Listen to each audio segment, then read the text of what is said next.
Hello, this is Arjun Krasnikov again, and this is part 19 of Delzhi in 44 letters. Thank you very much for looking at this.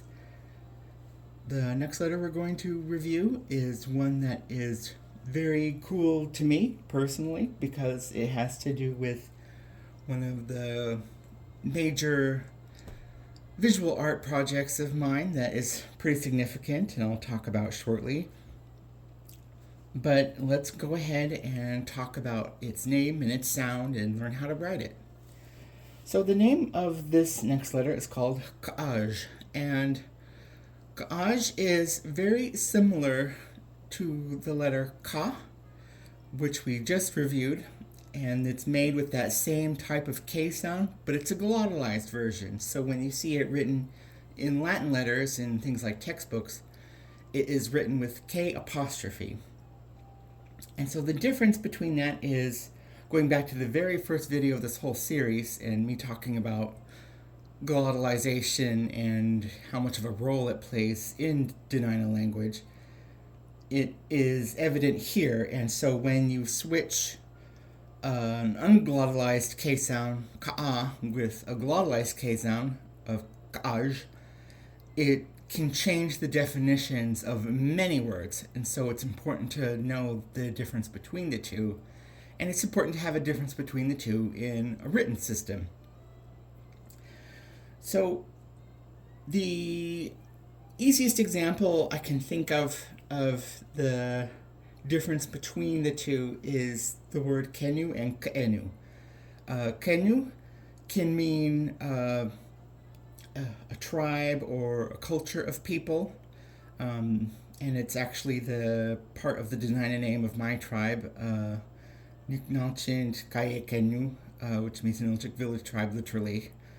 But if you glottalize that K sound and make it k'enu, it changes from the meaning of a tribe or a culture of people, and it becomes a mystical word for an omen or a premonition, k'enu. So there's kenu, the tribe, and k'enu, the premonition. So there is a difference between the two. So let's go ahead and learn how to draw it. And the shape of this comes from a stone trail marker. And a stone trail marker is called Ka'aju Kalnigi.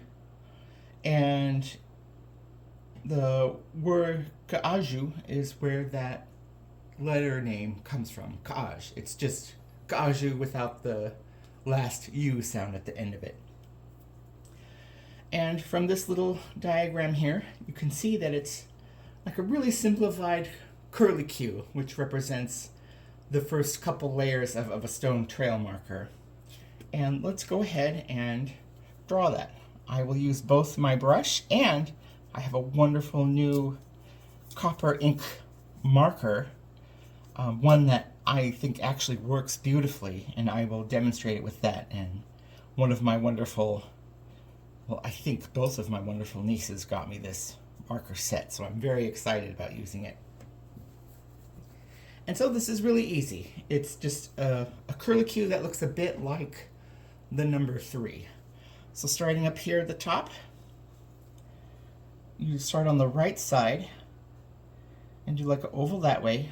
But instead of finishing it, you keep going, make a second one, and instead of finishing that one, you keep going and just start the bottom of a third and leave a tail like that. So it looks like a graduated set of 3.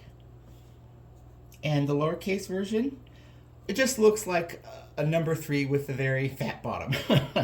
It's like this. Doot, doot. Real simple. And I will go ahead and do that with my marker because it's much easier to use markers for this.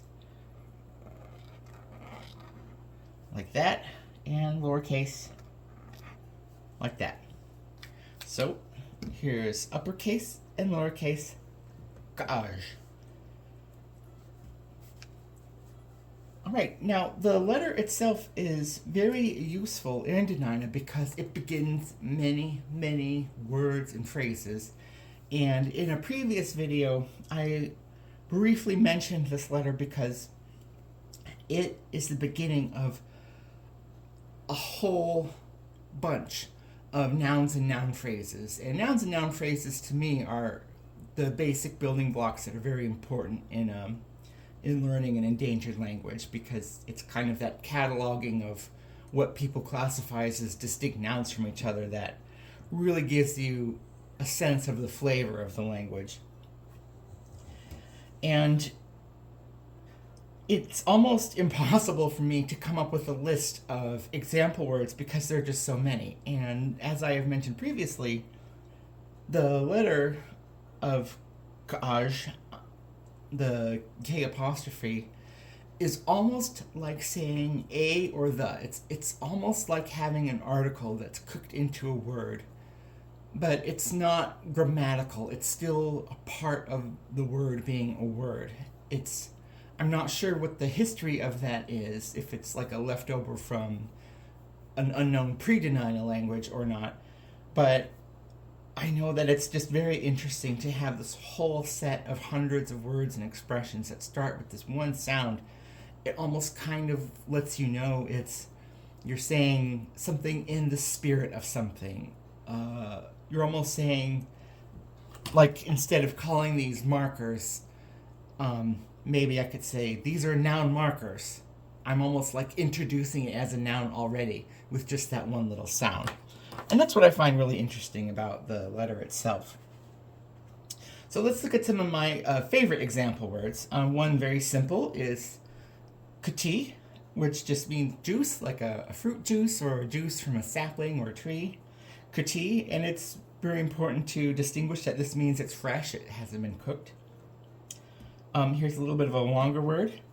This is, excuse me, this is keltemi, and keltemi is the word for thunder, like the thunder in the sky. So my sketches aren't very good, but I drew angry dark clouds.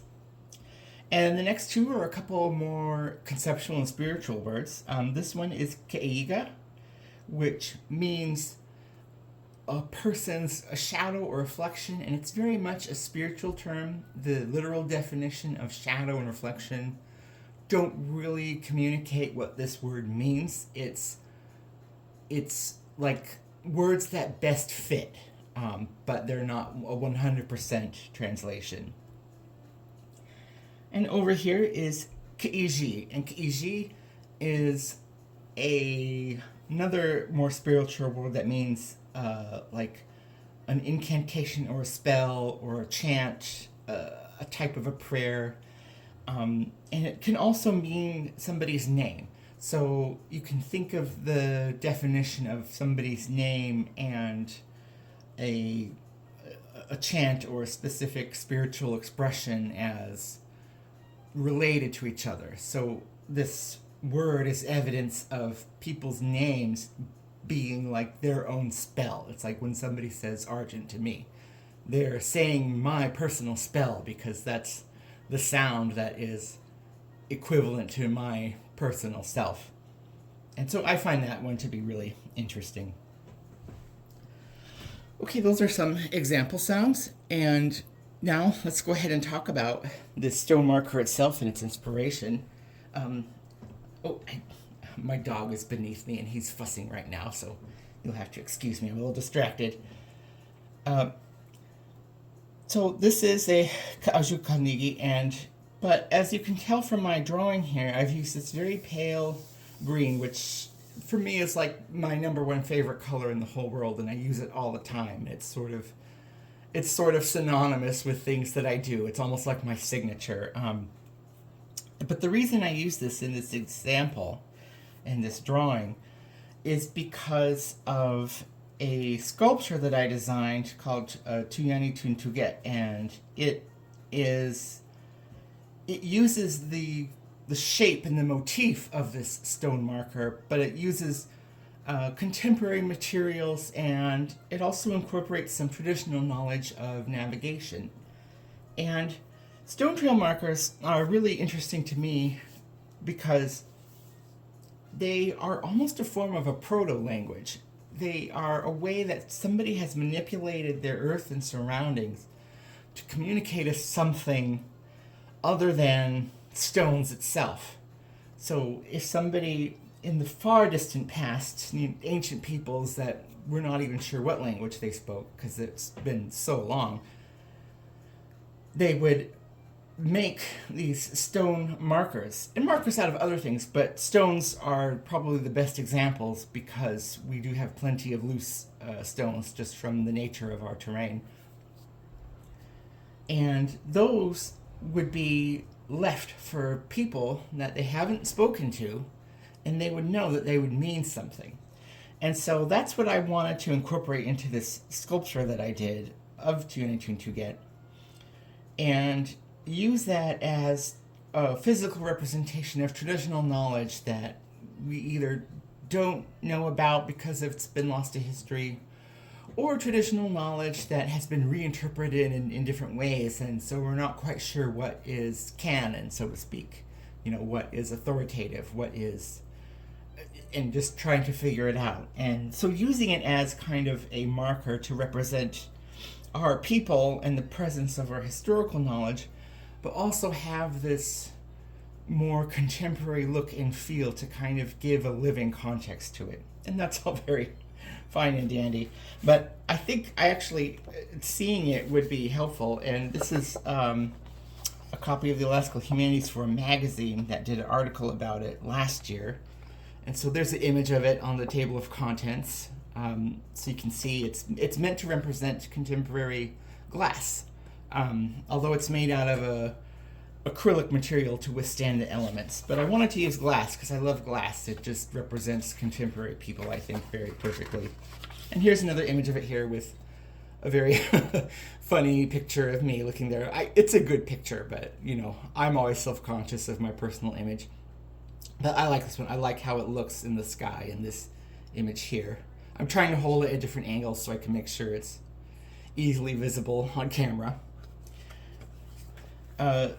And so what that inspiration came from, and the reason for its number of quote-unquote stones, although they are a glass material, is based on my kind of interpretation of a traditional compass. And there are many directional words in Dena'ina, as there are in many other languages in the world, that don't line up with our modern interpretation of the four directions. Going back to the letter Fe and talking about the modern compass, before that was invented and the universalism of magnetism, that's quite a phrase to say, directions were all over the place depending on what language you spoke and who you talked to most frequently.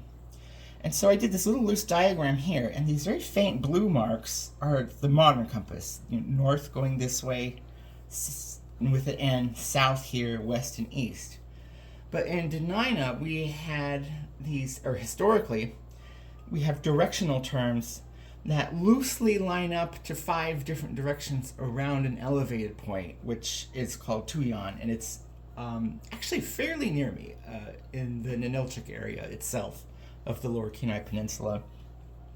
And so you can imagine that this point, called Tuyan, is sort of like our version of north, and we have these directional terms, although they're not used the same, and I don't have enough time to really explain the full differences between the two navigation systems and how one's not really a compass and one's not really a map. But there are 5 main directions that extend from that point. And the main one pointing towards the 2 prominent mountains, Chinakalin and Igazkani, the Mount Ilyamna and Mount Reed out across the inlet, and sort of like this direction that goes almost in the middle between the two in a way, and I think. And again, I don't really know for sure because this directional system was never created in a uniform manner using any scientific equipment or methods. And so I reimagined these directions as if somebody were to take them and to make them into a uniform and calculated system of distance measurement. And so that's what inspired this piece, and it is located on Bishop's Beach in Homer, Alaska, which is my birthplace, a little bit south of here. And the number of its stones communicates the rough distance it is from Tuyan itself. And so I kind of put all of those things together to make this. And so going back to the letter, it's all about that using traditional knowledge in ways that are either new or reintroducing something that has been lost. And that's something I think is very interesting. So that's all I have to say, and thank you very much for joining me. I hope to see you in the next part.